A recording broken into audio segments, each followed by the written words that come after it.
going away. Delighted to have you getting up with us on a Tuesday on ESPN. I'm Mike Greenberg, and this is my support group. Coming off of a night last night that was just brutal. You were aware already, most likely, of what happened in the Monday Night Football game. You may not be aware that since then, the Patriots got a whole lot better. Breaking news this morning. The New England Patriots have acquired Mohamed Sanu from the Atlanta Falcons, trading a second-round pick to Atlanta for a star receiver who seems to be exactly what the Patriots need. Shefty had the reporting. Graziano's got the details coming up in a moment. After, I'm contractually obligated to show you this. Sam Darnold and the Jets trying to get their offense going against the Patriots after New England opened the game with a 9-minute, 16-play touchdown drive. And this is Darnold's first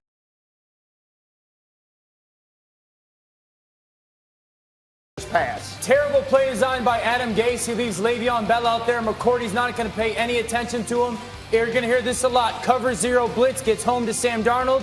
He doesn't see McCourty watching him. Easy pick for Patriots defense. McCourty's fifth interception of the season, as more than 14 NFL teams have. Later in the first, it's Brady. How about a dime to Philip Dorsett? Good play design. Nice stem by Dorsett on his release. Gets Tremaine Johnson to get frozen for just a second.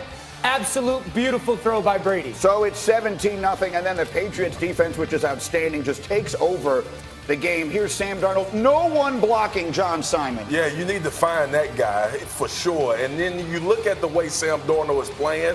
Obviously, right there, he's seeing ghost. Yeah, and he would later say he was seeing ghost, and it was right around that moment that I opened up the scotch.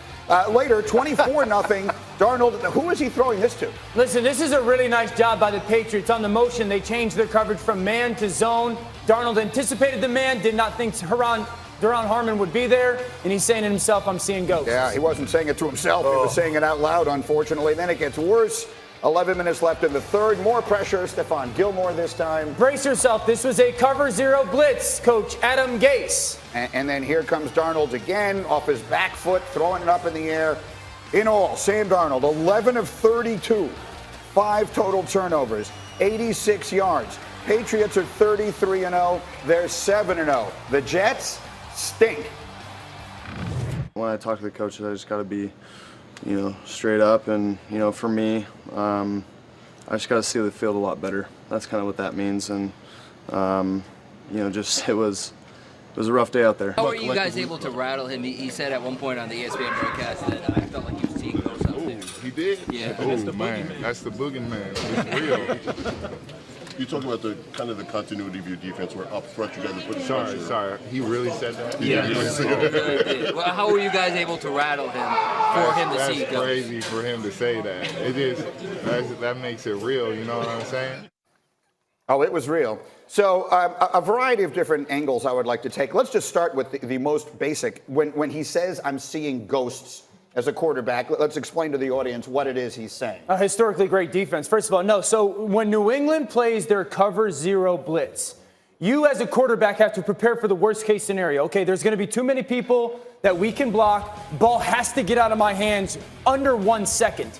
And then what New England will do is show you that same exact look and drop people out. And it's not going to be everybody pressuring you. And you can block everybody, but you're so prepared to have to get the ball out of your hands that you start to see things that aren't there. So it's the zero blitz and you see it and it's happening, and then it's not going to be zero and you expect it to happen. You go, it never happened. And that's the thing that Sam Darnold's talking about is I'm seeing things that aren't happening. So Dan is going to do a really good breakdown of this for us at the half hour here. So 25 minutes away, and you'll get a sense of exactly what it is the Patriots are doing. Swagoo, let me ask you this. Should Adam Gase, after this game last night, be fired? Or should some sort of legal action be brought against him by me? I'm more than happy to lead that, because that was as embarrassing a performance by an offensive coach as I have ever seen in my life, and I'm 52 years old. Yeah, people are going to rip Sam Darnold for the way he played, throwing off his back foot, seeing ghosts, as he mentioned. But Adam Gase has to make some type of adjustment. I looked on the other sideline.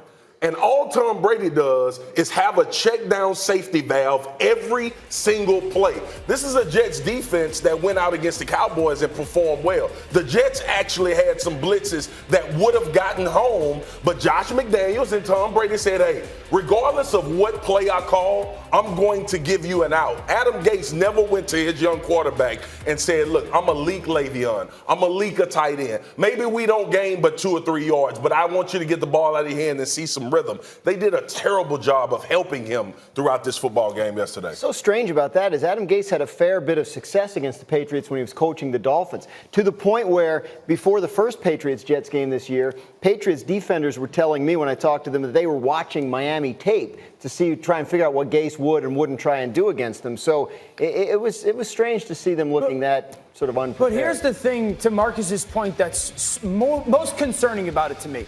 When you're a coach and you're playing a team that you know is going to pressure you, your number one job is to make sure you're safe as an offense. Like, defend yourself against that pressure.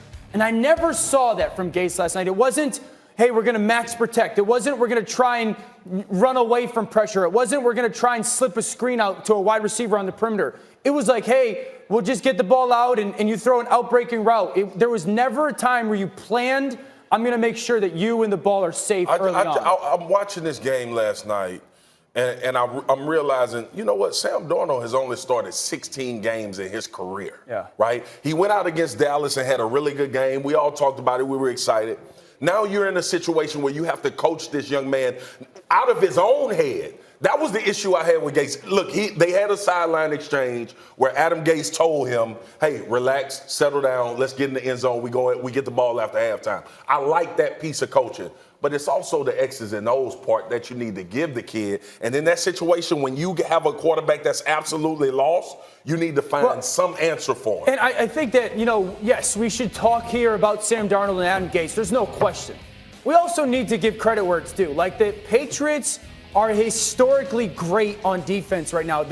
What they're doing right now, I honestly believe will become something like the Tampa 2 defense that we saw, or the Seattle Seahawks in their cover 3, or the Pittsburgh Steelers in their zone blitz, where everyone else is going to look at it and go, wait, we have to copy what they're doing. It's so good. And so we could bash them, and we should, but goodness, it is good. But then even to that point, from a defensive standpoint, right, the really good defenses dictate tempo. That's what they do. We talk about the great Baltimore defenses. We talk about when Harbaugh was in San Francisco.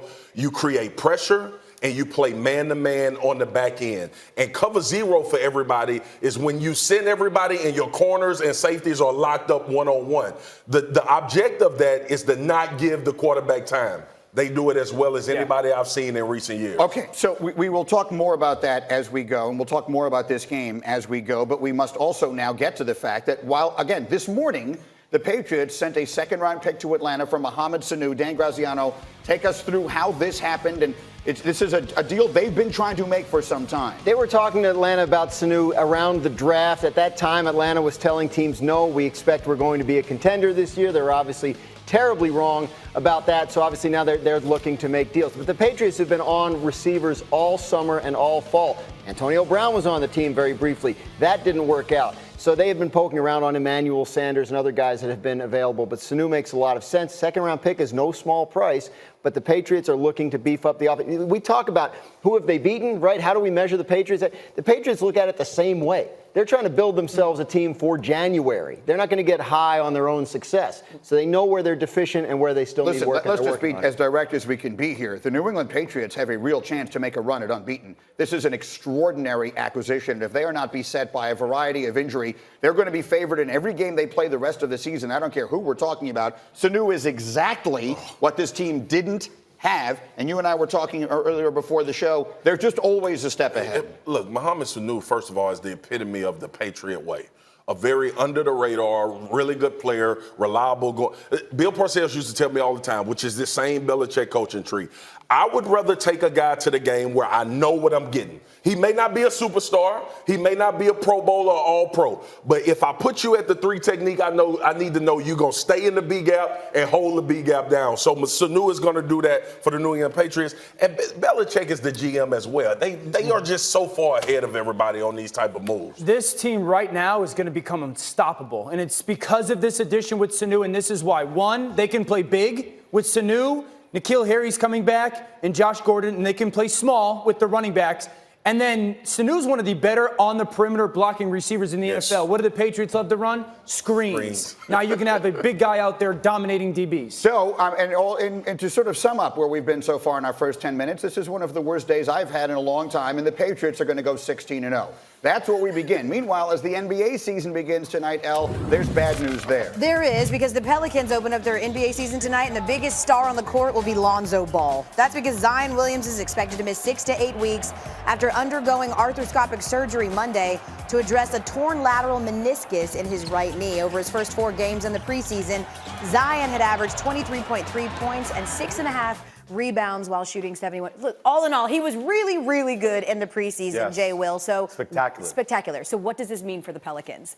I think the Pelicans now, I had them as an 8th seed going into the playoffs. I don't think I had them in the playoffs without Zion being healthy throughout the regular season. Okay, who is it worse for, right? Because you looked at the calendar and you thought... It's worse for the networks. It's worse for the league, networks. right? I mean, think about it tonight. So I know that the Pelicans are playing tonight against the Raptors, but almost in a way, like Zion is must-see TV, and that's for TNT, that's for us here at ESPN, that's for local TV stations. I mean, local TV stations have booked some of his games out from last year because he is must-see TV.